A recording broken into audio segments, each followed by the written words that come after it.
حضرت امام علی علیہ السلام فرماتے ہیں، اپنا سر اونچا رکھو کہ تم کسی سے نہیں ڈرتے، لیکن اپنی نگاہیں نیچے رکھو کہ تاکہ پتہ چلے تم ایک باعزت گھرانے سے تعلق رکھتے ہو۔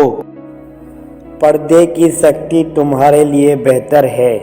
عورتوں کا گھروں سے نکلنا اتنا خطرناک نہیں جتنا کسی ناقابل اعتبار آدمی کا گھر میں آ جانا خطرناک ہے۔ جو مجھ سے سچی محبت کرتا ہے وہ مجھے 3 مقامات پر دیکھے گا۔ جب روح گلے تک پہنچ جائے گی یعنی موت کے وقت، صراط پر سے گزرتے وقت، حوض کوثر کے قریب۔ جو شخص سجدوں میں روتا ہے اسے تقدیر پر رونا نہیں پڑتا۔ اگر کوئی تم سے بھلائی کی امید رکھے تو اسے مایوس مت کرو، کیونکہ لوگوں کی ضرورت کا تم سے وابستہ ہونا تم پر اللہ کا خاص کرم ہے۔